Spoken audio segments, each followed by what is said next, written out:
to another episode of Real Talk No Filtre. This is your host, David. I have a very energetic, charismatic overcomer, survivor, and the list goes on, a wonderful person in the name of Katy. Katy, on May 14th, 2017, something happened to you that not a lot of people have gone through, because a lot of people will go hiking and they'll be like, oh, this is such a wonderful feeling. You see deers, for example, snakes, which I run away from, lizards, crocodiles, whatever it might be. You see like nature in its full, like, I'll say energy, but you saw life in a different aspect of it. If I remember your story, your experience, your lovely Chihuahua started climbing up the mountains and then the hills. What happened after that? Well, on the way down, I slipped, fell, started falling through the sky. I fell 50 feet and shattered both my feet and my right leg, ultimately resulting in a very long and lengthy rescue mission from both search and rescue, getting flown by a helicopter to a hospital, spending over 2 weeks in a hospital as they tried to salvage my legs. So going back to that sucks. Very simple. It sucks. Was there anyone else there with you, or was it just you and your dog going on that hike? Yes, I had a friend who had had a traumatic experience the night before, and she was helping my son, who was also there, and he was only 7 at the time. Mm. So having your yeah, sorry, I had 2 people there with me, and it was just very chaotic. Having your son there, again, being a mother, you going there, and did your son see you fall, or was he not even around there? Yes, he was actually the only one who saw me fall. I said, there's a waterfall next to where we were just looking around, taking pictures, and the waterfall drowned out all other sound. It was very loud. To this day, I can still hear that waterfall. So with him, you mentioned earlier that you guys locked eyes. What was your, I guess, state of mind going through that, like seeing your son eye to eye? Because that right there, I would say it's really traumatic. You go through, they always say that when you're about to die, for example, you relive, you have a flashback of life. How was that for you? Because that is really hard to go through. I mean, I literally thought I was going to die, right in front of my kid. It's just like, I just splat. I don't know. There was no way. The further you fall, the more you gain speed. And that's very true, even in that short of a distance. I was gaining speed, and I didn't think I was going to make it out. We locked eyes, and all I could think was he was going to grow up without a parent, because I am his only parent. And I thought that was the end. Wow. I did see my life flash before my eyes, and it was the worst feeling that I've ever had in my life. Yeah. Lost my mom when I was very, very young, and I didn't. That's my biggest fear, is my son having to grow up without me before he's ready to face this crazy world. There's so many things I still need to teach him, and I need him to be ready. And I think losing a parent when you're a kid is probably one of the most traumatic things you can go through as a child. That's very, very true. Very, very true. A lot of people say, or not a lot of people, I remember we talked about in a pre-interview that when you flip, you fell. My bad. Hey, sorry about that. I mean, it happens. I have a friend. Correct. Sorry about that. You're good. Falling. Well, I have a friend who actually was cliff jumping and missed the water. Oh shit. Ouch. Oh, She's now a oh, double amputee. yeah, yeah. When, Yeah, that's a whole journey right there in itself. Like, ooh. yeah, as soon as you hit the ground, what was your first reaction? Was there an instant pain that happened or instant surge? Um, Go ahead. Well, there's an instant surge of cold, wet. Um, I mean, when I first hit the ground, everything went black. Mm, And I remember it's kind of like, it'd be like equivalent to like being in a tumbling suitcase or something. And just everything's black, but you're tumbling. mm-hmm. I guess that's what our clothes feel like on the airlines, but or a dog in a cage on an airplane. I don't know. But yeah, everything went completely black. I could not see. Then it was just instant cold, wet. Oh gosh, what's going on? Came to, realized I was in the stream at the bottom of the waterfall. And I knew I needed to get out of there because it was really cold. It was all snow melt. So I pulled myself up onto the ledge and just all screams from there for several hours. Wow, must be that pain going through. It most likely was a big shock to your body when that happened. Saying all that, being because I've gone hiking quite a bit, search and rescue, helicopters, close cell phone signals, was that even available like to you, or did you have to wait a while before anything could happen? Because if it was something where you have to wait, now you're waiting in pain for a very, very long time. And the fact that you fell in the forest, even if you got a cell phone signal, call the police and so on and so forth, you're in the forest. It's going to take time to come get you. Yeah, definitely. There was no cell service. Search and rescue, the one man team. What do you call that? Alone guy, and he had a bag with some medical stuff. But I mean, we couldn't really tell what was wrong with me. He didn't want to move me, obviously. For you don't. If you got broken bones, you don't want to move a person just because it could be a broken neck or a broken spine. One little move could paralyze them or kill them. So you keep them still as possible. I don't remember even if he put a neck brace on me in that moment or if he had one. He probably didn't. But he was able to radio out, or somebody was able to finally go drive out to get some cell service and call emergency services. And so eventually they all came. Okay, well, that's good. That's good. How long was the wait? Was it like 30 minutes? Or again, I honestly, you don't have to give me a time, because to be honest with you, your main focus wasn't, hey, what time is it, by the way? It was more of a, hey, like my legs. Yeah. I mean, I knew they were broken. I knew it was really bad. I mean, I've had broken bones before, and this felt worse than any broken bone I'd ever had in my life. So I knew they were shattered. Or just, I don't know, something was bad. And from fall to, or hitting the ground to making it to the hospital is close to 5 hours. Oh, wow. I do remember it actually getting darker and me thinking, oh, it's getting cold. I mean, we were in high altitude too. So, and then the mountains, it makes everything go in the shadows very quickly. The sun goes down much quicker in the mountains. Yeah, I mean, so long that they ended up having to re-break everything. Ouch. Oh. Yeah, I mean, things were going through my head, like, am I gonna have to crawl to the road, like, just kind of with my arms? I don't know. Strangers were helping me. I didn't know these people. I didn't know if they would just up and leave when they got, it got late. I don't know. People are very unpredictable, especially in a traumatic situation. There were so many people that were just walking away. I'm screaming, but nobody saw anything.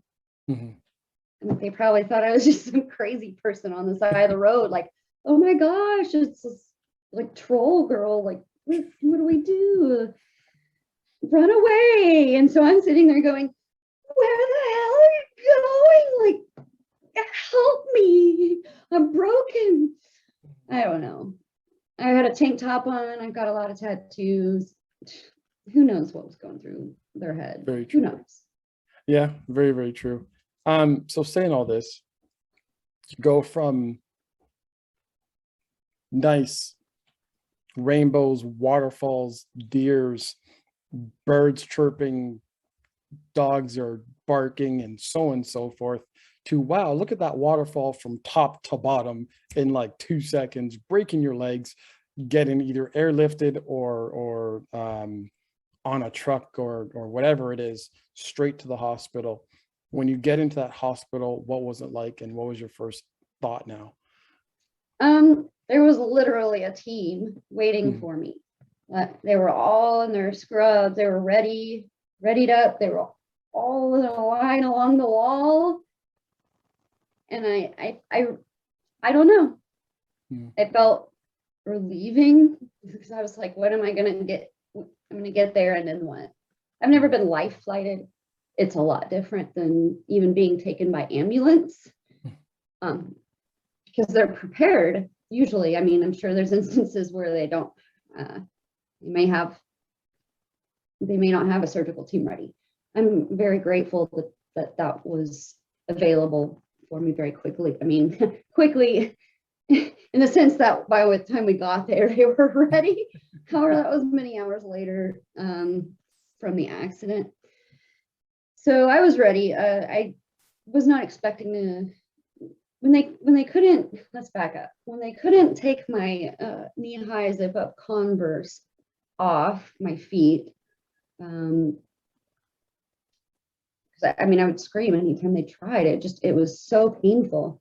So they said, we're going to have to knock you out so that we can take these off. Take them off, woke me back up, got x-rays. I think they even took the x-rays, you know. So, okay, going back to your question, because I told you this would happen. I cannot stay on topic for long. So, surgical team all lined up. But, you know, my ass is still like, hey, can you take a picture of my back real quick?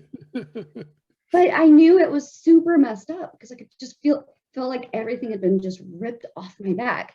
And it sure had. I mean, it was like, just my whole back was just torn up, rocks in it. I still have a few pebbles in my hands from falling and trying to grab.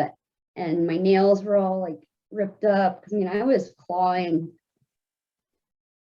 Ugh. It was pretty bad. It was all rock below. I mean, I was pretty beat up. My elbow was completely swollen. But yeah, the lady took pictures of me, and I mean, it's kind of nice to have those now. So it's kind of one of those things. But then they knocked me back out, got my x-rays. Then they were like, wow, this is a lot worse than we imagined.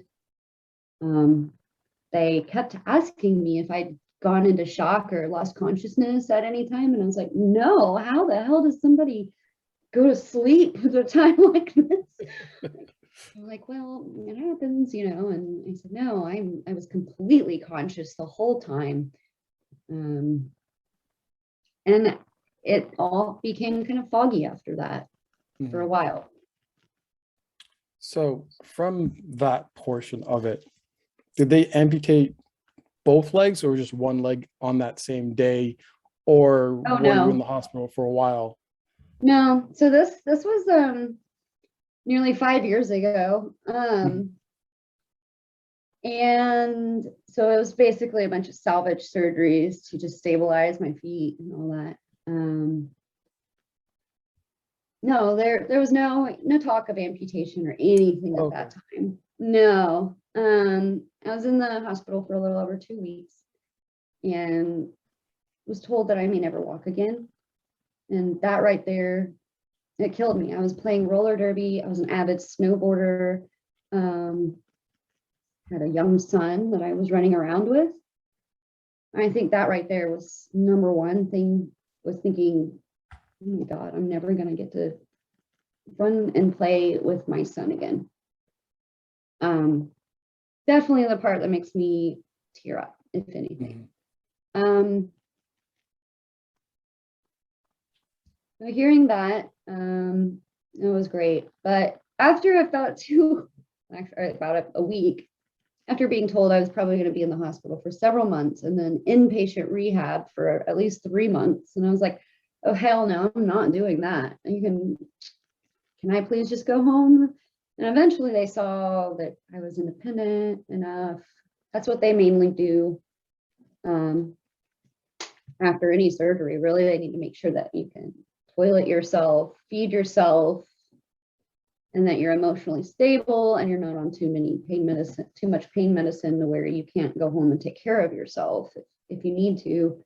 And, you know, I got set up with home health nurses and all that jazz, but I really beat the odds, I'd say. 2 weeks as opposed to, I don't know, they were talking like at least 6 months before going home. So, I mean, I was pretty grateful for my strength. There were times where I wanted to die. I mean, I was like, why didn't I die? In a way, because it was just like, I'm going to be a burden on my family now, on myself, on my entire life. Like, what do I have now? Nothing. But then I started to remember, you know, my son is waiting for me and he's counting on me. I need to get through this. I need to get home. I need to take care of my kid. He ended up taking care of me for a while, and he was my rock. That's good. I don't want to get too touchy, but I might hit a heartstring, like they say.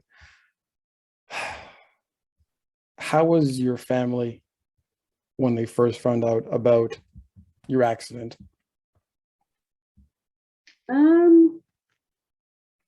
My dad was on vacation. I mean, my family did not live in the same state as me. So, I mean, I don't know how they reacted because I don't think I told most of them myself. I think they probably learned through other people. My dad came a few days later and was there for me. He also came home and helped me out for a while, and it was a lot. I mean, as far as family, it was hard because I didn't live close to them. But living in a small mountain community, you kind of make your own family there. And we certainly did. We had an amazing community that I'll forever be grateful for. And a lot of people stepped up.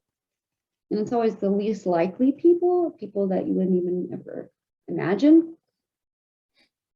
It's never your best friends and the people that you think are going to be around for you and stick by you through it. It never is. I had one of my son's friends' grandmothers actually start coming over to help me take care of the house, to get me to his activity, get us to his activities, and helped me. And I was like, why are you helping me? Like, I don't even know you. But then as time went by, I realized the people that helped me were the people that have needed help themselves. And the people who haven't just don't get it. They don't get it. And they will be the first people to peace out. I saying all this, you must have lost a lot of close friends, it seems like, from all that. I could see it, and I'm sorry to touch base on that, but I see it when you're talking, is that you lost quite a bit of close friends going through this whole healing journey of yours. And saying that, did you ever reconnect with them, or is that bridge just there? If they didn't choose to reach back out and reconnect, it's kind of like, I didn't really want to know that kind of person anyways. I mean, if I genuinely thought that they just did not understand and they were like trying to like some people just think they're in the way, I think. Some people don't know what to do. They think that they're just bothering you and you just need to rest. And then other people literally just don't want to be there for the bad stuff. They don't have that nurturing, empathetic heart like some people do. And that's okay, but that's not for me. Because there's going to come a time where, or there were times where they needed me or something, you know, I was there or would have been there, and to know that they weren't there for me, I kind of just had to move on, and it kind of showed me who they really were. I was able to see them for who they were and realize that, hey, maybe I didn't really have a friend in them to begin with. Maybe I need to change my path of friendship. You touch base on one person that it seems like you, well, not doesn't seem, I know that you hold very dear to, and that's your son. At the time of, I'll say, hospital, up until you got home, what was his state, or how was he during that time? Okay, I think the kid is just magical or something. I don't know. He's an old soul. So since he was a little baby, he's not like mature, but like I'm saying, like he just always had this old gentleman vibe about him, if that makes sense. He's just special, and everybody who meets him says the exact same thing. He's just very even-keeled, calm-natured, level-headed, intelligent, intuitive, and just he was very strong through the whole thing. He stepped up to the plate better than most adults would have or did. Definitely. He's my best friend through it all. He did the house chores and didn't even really throw. I mean, there was a couple times where we'd have a tiff about it, but it was nothing compared to what most kids would throw. Most kids would throw a temper tantrum or need some kind of therapy, and I thought he might need therapy. I took him. They're like, he's totally fine. He's doing great. Kept his grades up, like kept his life up, and I don't know. I'm totally blown away at that kid. He's so special. I'm so proud of him. That's amazing. So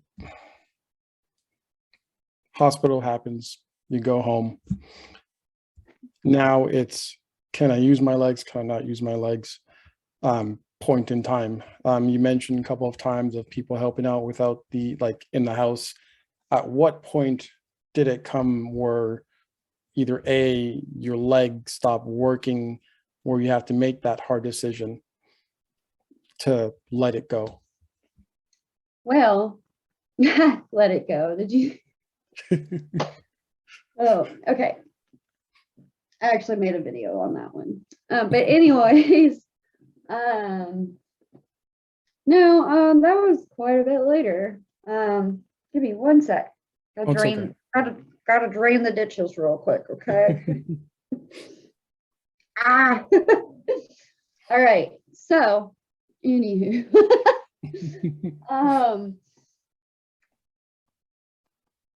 no, so for the next 2 months after that, I actually had to I had a wheelchair, and I had to have my feet elevated straight out in front of me, because when I put them down, the pressure of the blood rushing back down into them was so intense, and then the swelling would start, and it just wasn't healthy for my legs to have them down. So I had to have them straight out in front of me 2 months after that.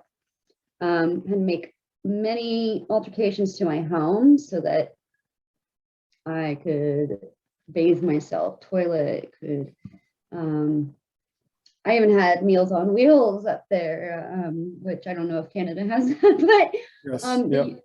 Oh, okay. So yeah, Meals on Wheels, I had it brought to me like 3 times per week, so that my son wasn't, you know, it's usually for the elderly, I believe. I'm not sure. I'd never heard it being done for disabled, but like I said, the community was great and I had a lot of resources. And if I didn't have them, then I had to learn how to be resourceful, which is another thing this whole ordeal has taught me. So through all that, once I healed from all of that, actually, I mean, there's a lot in between then and the amputation. When I healed after that initial accident and several surgeries, let's go back because I had complications.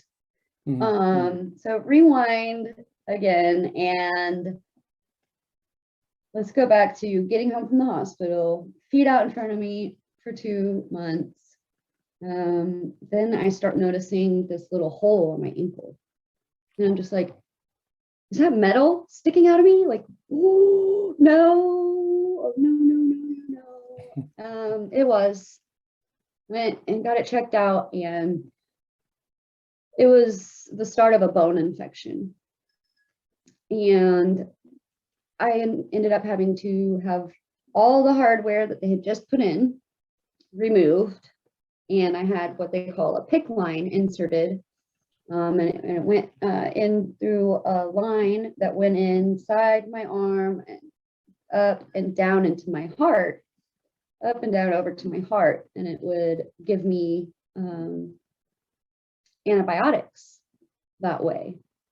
Very, very strong antibiotics that will totally mess up your stomach and everything else. And it did. I had to take probiotics on top of that to kind of counteract the effects.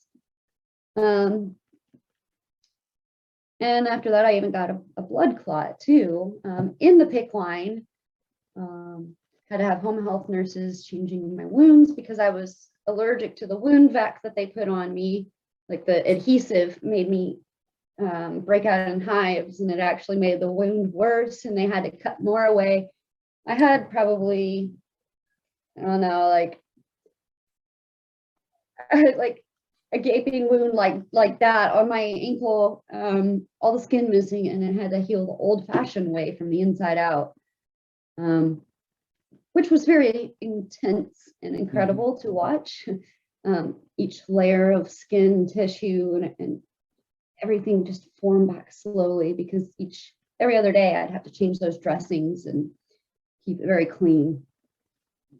So after I went through all of that and many more surgeries, and then I relearned how to walk again, which was amazing. It was hard because one of my feet was a little faster than the other, so it wasn't just like, okay, you're ready to walk now, let's get up and go. It's more like, okay, well, this foot's ready, so let's start learning how to walk one-footed on this foot, and then let's do this one. And eventually I was able to walk. You know, it takes a while because you become very atrophied after not using. I was in the wheelchair for 6 months, and I lost a lot of weight. Most people would be like, oh, that's so awesome, I'm the opposite. And I'm like, no. It isn't awesome when you feel weak and tired and you can't even lift your arms or legs because you're just so weak and lose all your strength.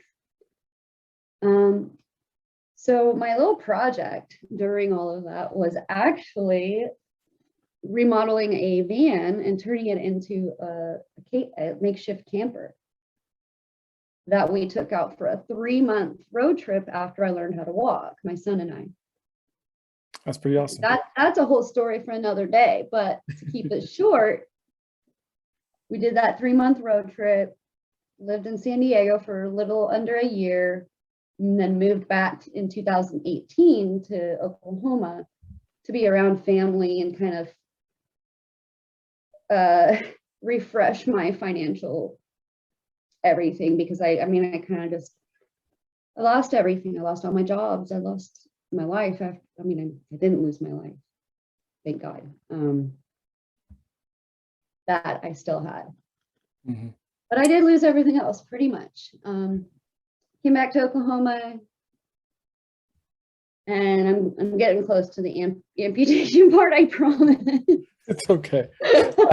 There's so much questions in everything that you just said just now. Right. So yeah, I came back to kind of just refresh, restart, move back with my dad so that I could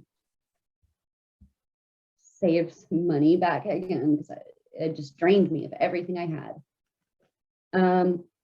In 2018, I also had an ankle fusion that was meant to stabilize my ankle so that I'd have less pain. It stabilized it, but I didn't have less pain, stabilized it so much that it, no longer bent, which caused me to have knee, hip, and back issues really badly. Eventually the pain was so bad that I finally went to a surgeon and was like, what's going on? Like, I can't handle this. X-rays showed that I'd broken the metal plate that was in my ankle in half. And it had been like that for a while, and I was just walking around on it. I was actually not even hardly walking. I was limping around on a cane. And I couldn't do anything at that point. And it had been 4.5 years. Mm-hmm. Finally, I started doing my own research on amputation. I had thought about it a couple of years before whenever I got my ankle fusion, but they said, it's a possibility, but let's try an ankle fusion first. And I understand, like, amputation is no thing to just decide in a day, ever.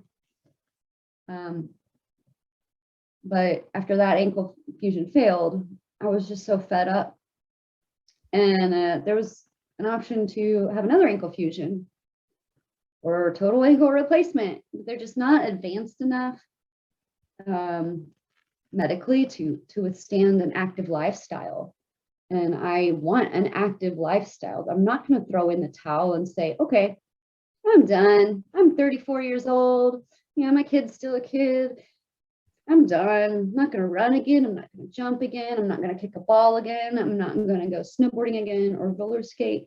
That's literally what getting another ankle fusion would have been like for me. I'm not going to do that.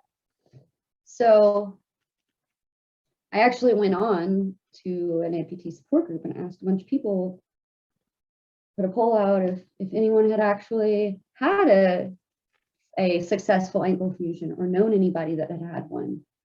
Oh no, nobody, not one single person. All I got were horror stories after horror stories of failed ankle fusions, failed total ankle replacements, and people wishing they would have just taken it off a lot sooner because they wasted a lot of years of their life trying to save something that couldn't be fixed. It's kind of like a broken marriage.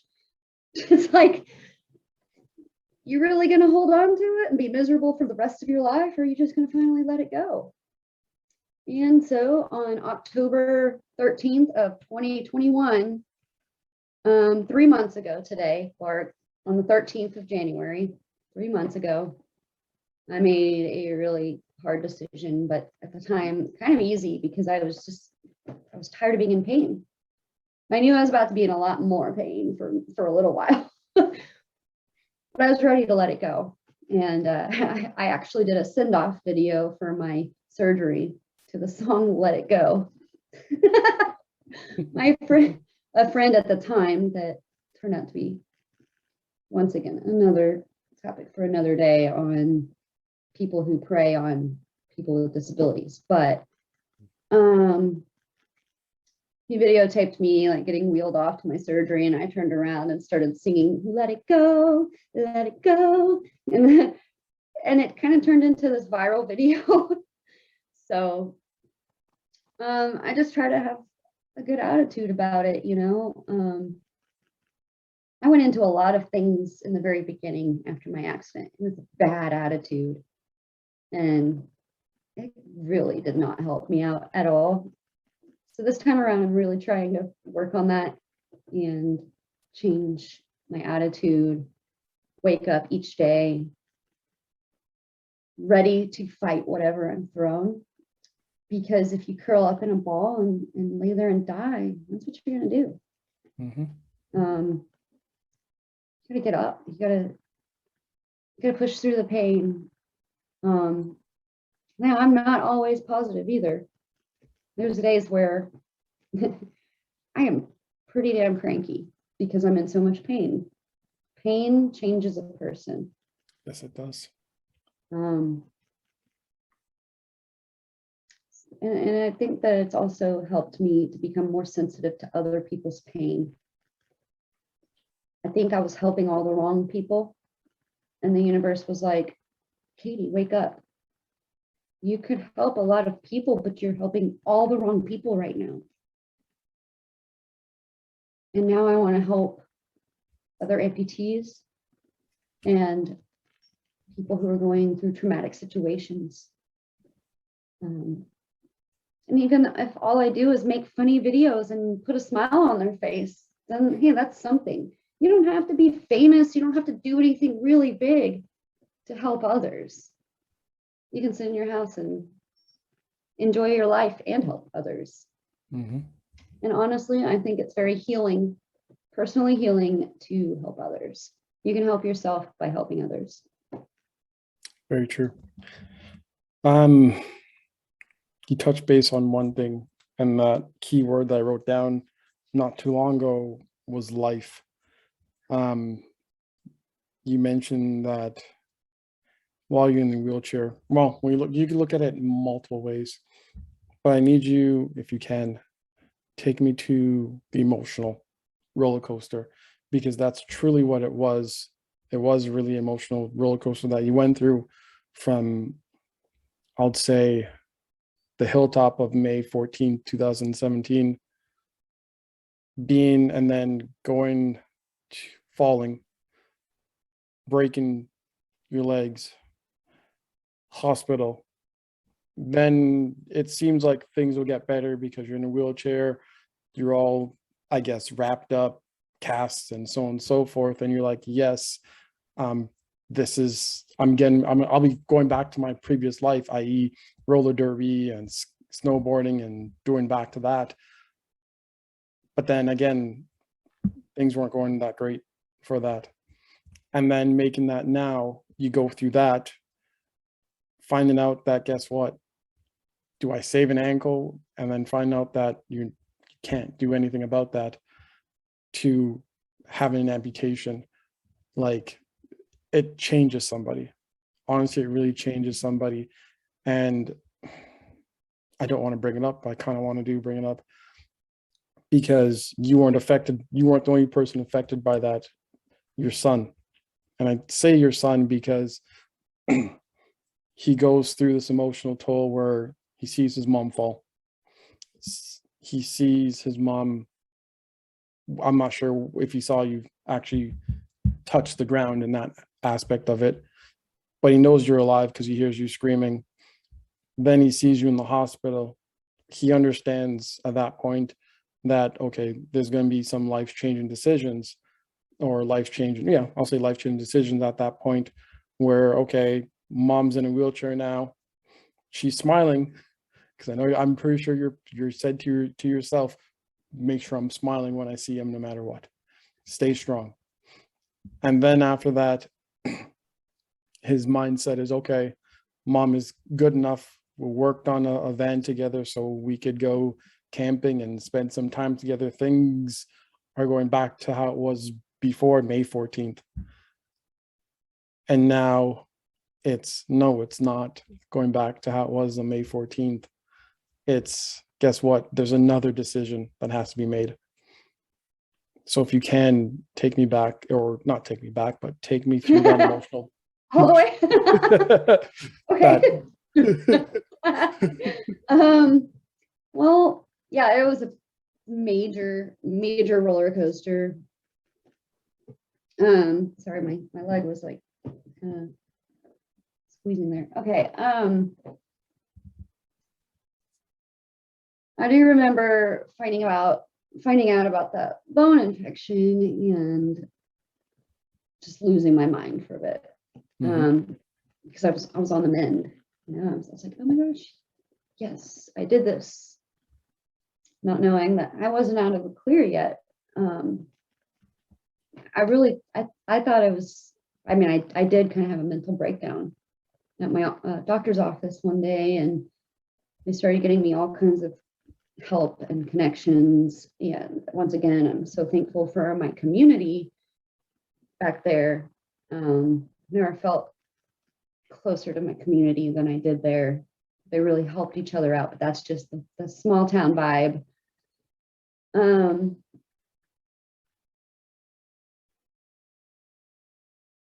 I think the hardest part was not the hardest part, but physically not being able to get back to the activities that I wanted to do, like not at all. I got to go back to roller derby. I hadn't started really playing contact derby yet. I was just skating around, but after I wasn't even really able to do that until after my ankle fusion to stabilize it. And that was in 2018. And then after I rehabbed from that, I was able to go back to roller derby, but I had to, since my ankle was fused and fixed, I couldn't bend my ankle at all. So I had to roller skate with my right foot out in front of me at all times, because you have to bend your ankle to put it behind you. So, and that was frustrating because I was so much better skater before, and just not being able to hardly keep up with pretty much everybody. Going from pretty good athlete to not being able to do, I felt myself constantly explaining myself to everybody. Well, I couldn't just have a bad day and not explain myself. And that really started eating at me. And eventually the pain got really bad where I couldn't even roller skate anymore. And I felt like so much was ripped away from me. Yeah. I already wasn't able to run. Roller skating is a little different than running or jumping because you're gliding on wheels. You're not going like that. You're gliding. You can pick your foot up and set it down gently. And it was still painful as hell, like really, really bad, but I was at least able to find a little bit of joy from it. And I thought, great, okay, I can handle this, but then found out that it wasn't okay. Honestly, at that point, I was so fed up that after joining a support group online and seeing all the amazing things that amputees could do, it really wasn't too hard of a decision. I was ready. The hardest part was waiting for surgery day. I had a lot of people reach out to me, really special people, amputees that help guide me through the process. One being the double amputee, the cliff diver that I talked about earlier. She was the first amputee that I ever started speaking to, and she lifted me up so much and said, "Katy, you're gonna feel better, and it's gonna get better. I know it's not been getting better for so long, but there is life after amputation." And sure enough, 3 months later, I'm already doing things. I'm jumping. I'm like almost to the point of running. Almost. There's a lot of adjustments that have to be made still. I'm so close to doing all these things that I haven't not done almost 5 years now. I'll be able to snowboard again. I'll be able to roller skate. I'll be able to run. I'm gonna train for a 5K. I want to get back involved in my roller derby league. I don't think I'll do contact roller derby again. I might do some referee stuff or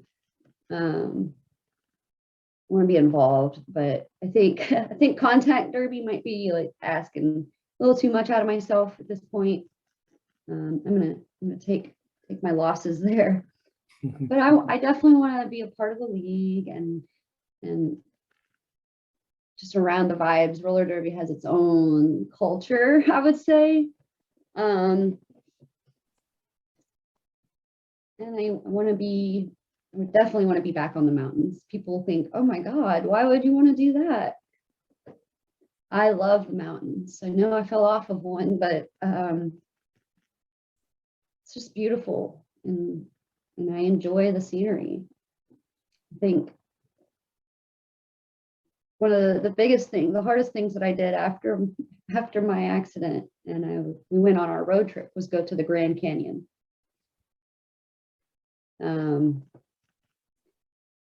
I got much closer, Yeah.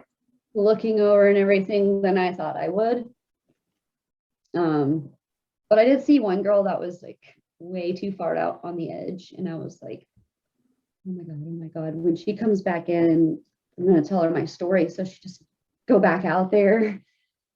So I did, but it was just kind of like, I mean, she probably thought I was really weird, some random person coming up and like, get away from the ledge, get away, you know. But no, it gave me some anxiety to do, but I felt really proud of myself for facing my fears and being able to still go out and enjoy the beauty of nature and all these amazing earth formations that we have to look at. And it just reminds you how small we really are. Mm-hmm. And the bigger picture in front of us is life and living it to the fullest. So true. So true. We keep talking about your amputation and so on and so forth. Do you mind showing us what it looks like? So my leg is on right now. Let me tighten this up a bit. Hang on. For a minute, so it has to kind of wake up.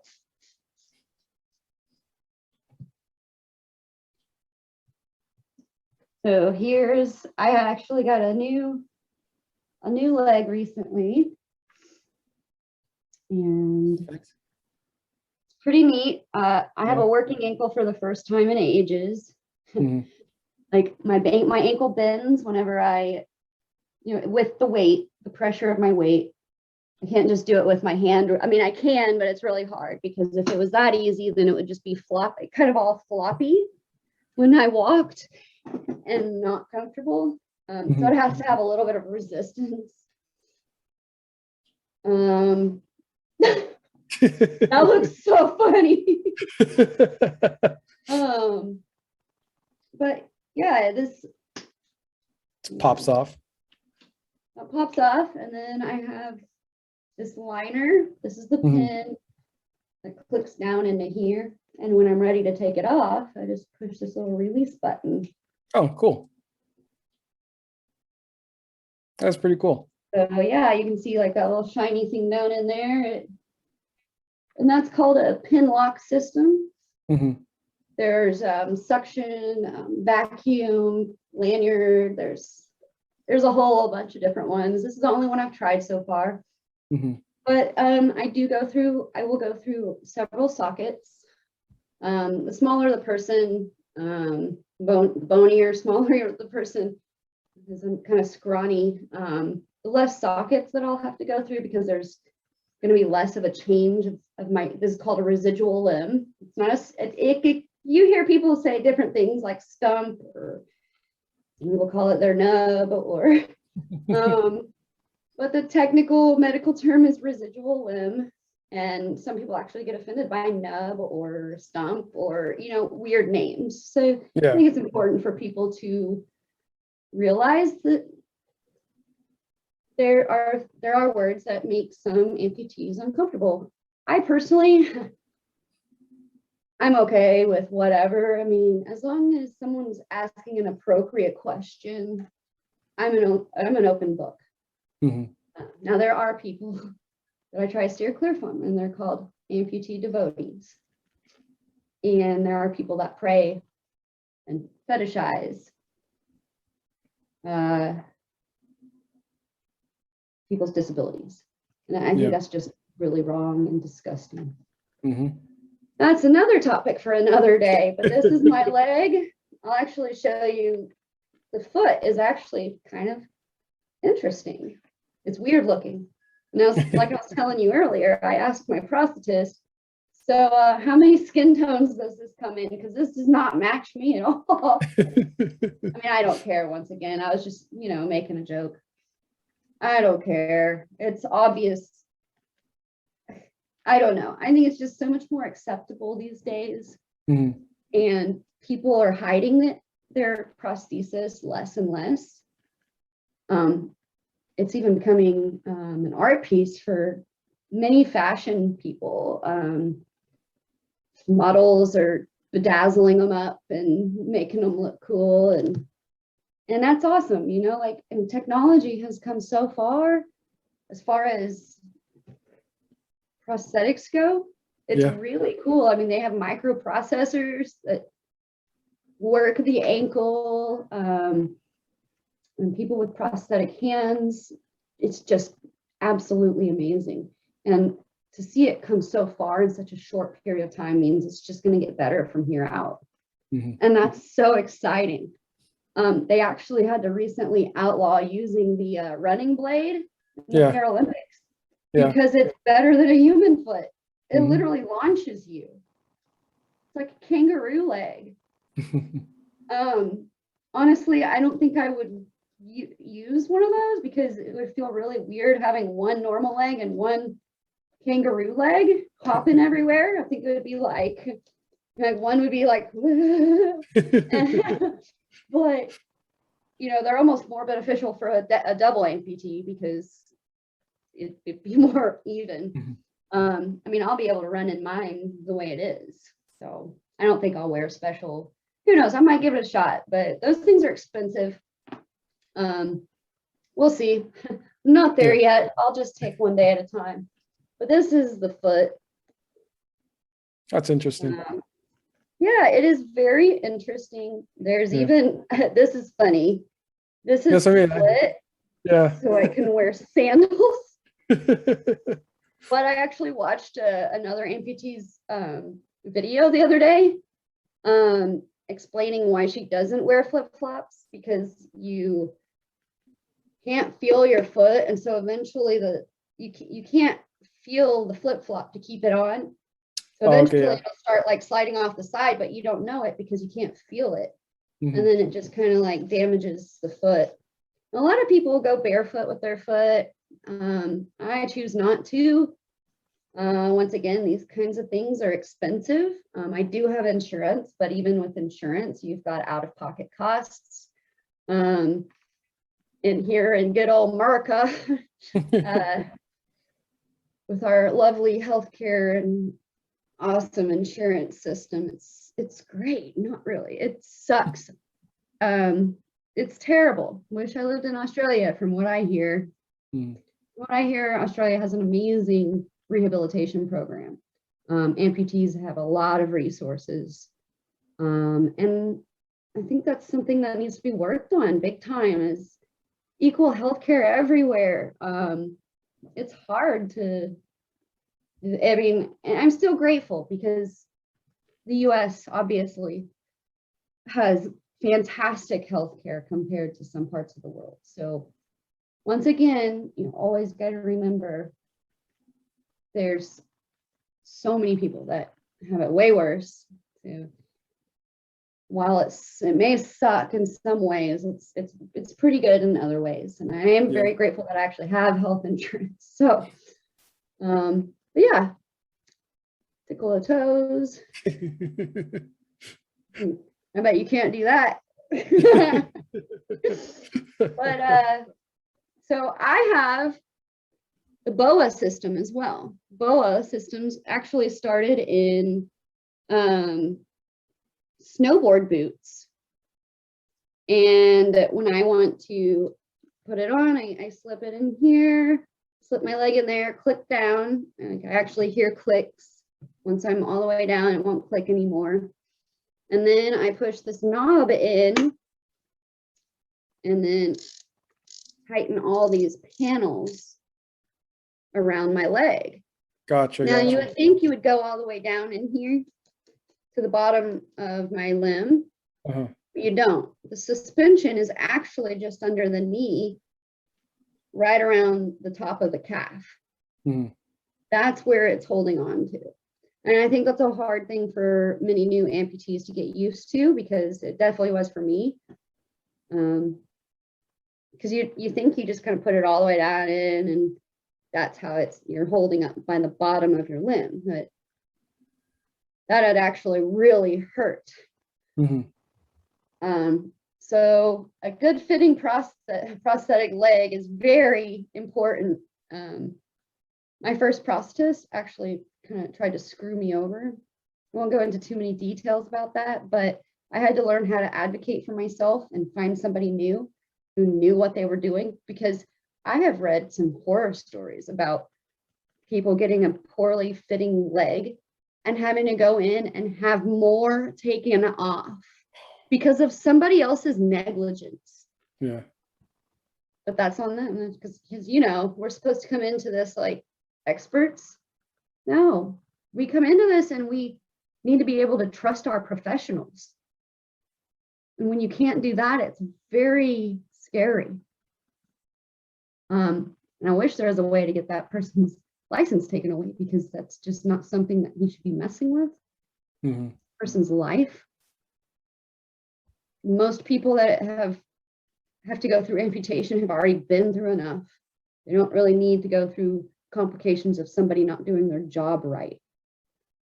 But that's me. I thankfully found an amazing prosthetist, and he has got me exactly where I need to go. So I said how you put it on, push that in and tighten it. And then when I want to take it off, or if I'm sitting at my desk, I just sit down, pull this knob out, and I can loosen these panels up again. Gotcha. This is a system that prosthetist really needs to be knowledgeable about and experienced at, because it's a very intricate system with a lot of small and moving parts, and it takes some skill. So I'm grateful, because I heard some bad stories about that as well, and it's improving. It's improved and it's improving to what it started out as. I've always heard. I bet you have some questions. Yeah, I have one question for you, and I think this is the biggest thing is I've always seen it on videos and I've heard about this term, phantom pain or phantom leg. What is that? Yeah. When we have our limbs, there are signals that go from the brain to those limbs in order for us to move around. Our brain gets used to those things as we age. Like, the longer or the older we get, the more use I think to that our limbs, our brain gets. It's hardwired. It's always there. When it's not there, those signals are still being fired down into that limb. And then whenever it doesn't find those nerve endings to be where they're used to them being, it gets confused and starts sending these triggers. And that's how I kind of explain it. It feels like my limb is still there. Mm-hmm. It's kind of like whenever your foot goes to sleep in a way. It's really hard to describe that feeling, to be honest. People tried to explain it to me, and I tried really hard to imagine it before I actually made the decision to amputate. Yeah. There was no way that I could really even imagine it. And when I finally felt it for the first time, I was like, oh, this is so weird. This is not at all how I imagined it. Not at all.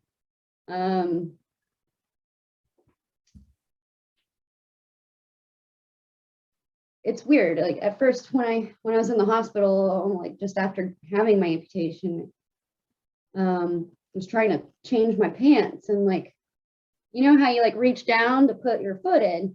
I tried to do that, nearly fell on the floor because like I forgot. It's recorded, or it's programmed into your brain. It just, you're used to doing things a certain way, and then all of a sudden your brain's like, whoa, that's not there anymore.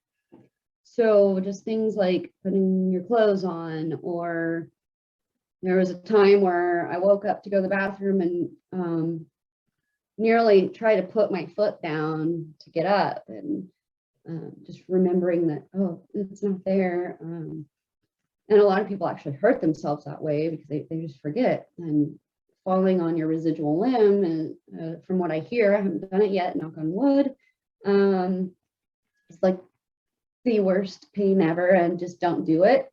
And so I don't even want to imagine that. But yeah, there's definitely phantom pains. I do think that, I don't know, there's not enough research on that yet as to who experiences it more and why, but there are many things I'm learning to help control it. Massage, TENS unit, which is like a little electrode unit that you put the electrodes on the nerves, and it'll help trigger and stimulate those nerves. A lot of it is desensitizing that area, because those nerve endings get put into like a little bundle, and you'll kind of feel the nerve pain in one little area of the residual limb. Because when they cut them all off, they kind of have to, I don't know, from what they've described, because I didn't watch my surgery or anything, but from what they described, they put it in this little bundle into one little area. Zip tie everything together. Yeah, right. Yeah, dissolvable zip ties. And so yeah, the phantom pains are very real, very unexpected and sudden. I'll be sitting at my computer, like at work or something, and all of a sudden I'll just just like, oh, and at first it was really bad for a couple of weeks. So bad that I would be up for days just screaming and crying. I felt like it was never going to end. Yes, there was days where I woke up and was in so much pain that I was like, what the hell have I done? What have I done? What have I done? Is this going to go away? What if I made literally the worst mistake of my life and I have excruciating pain for the rest of my life? And it's sorry to cut you off. You actually probably run into like your mind. Your first thought was just like, you don't realize your leg is gone. And you're like, no, just cut off the leg. You're like, wait a second, it's gone. Yeah, it's a weird feeling. The one thing I noticed was the weight difference. When I like lifted both legs, this one kind of like, wah! Just kind of flung back, because it's like, whoa, okay. It's a lot lighter. It feels really weird. Rolling over in bed, trying to get comfortable in bed. That's a pain in the butt every night, even still. It's getting better, but I think that's one of the slower things that I'm getting used to, is just, I'm a side sleeper, and it all just feels really off now. But I'm just beyond grateful for the care team that I switched to. I've been going to physical therapy. I'm progressing pretty fast. Luckily, the rest of my limb is very healthy, and unfortunately, a lot of people go into it with, they just don't know what's going to happen to them, because the rest of them may not be healthy for some reason or another. The rest of their limb may not be healthy, and they may not know if they cut all of whatever infection or disease they had, if they got it all. And a lot of them have to go in and have revision surgeries. I felt like this was the best chance for recovery. If I would have chosen to keep having surgeries, I probably would have had them every 1 to 3 years for the rest of my life. This allows me to get my life back. It allows me to be younger and recover, because this is kind of inevitable unless robot ages where we become like cyborgs, like came into play. I don't know. Still can happen. I don't know. This was the best route for me to get my active lifestyle back. And so far I'm doing so much more. And it's going to keep getting better from here out. And that's all that matters, to be honest with you, is despite having a missing limb, it's that, and that's why I touched base on that word that you mentioned was life. You said that technically you lost your life when you fell, and then you thought you regained it back when they did the surgery and you had your two legs in front of you, and you built the van and so on and so forth. You're like, okay, I'm starting to see the light at the end of the tunnel. But then after that, re-injuries happened, and now you're like, crap, I have to start again. And that again plays another emotional toll. But now that you got the prosthetic, and the biggest thing is you have that support system with you, you kind of just said, okay, let me go through this one more time, hopefully the last time, and regain back my life. So in all honesty, I believe that I give you a year, if not less than that, you'll be roller derbying and doing all that fun stuff Yeah. very, very soon. So I'm very proud of you, Definitely. because a lot of people, it's hard. It's hard. Yeah, and you said hopefully. Well, that's what it's about, is just continuing to have hope, because there's always hope.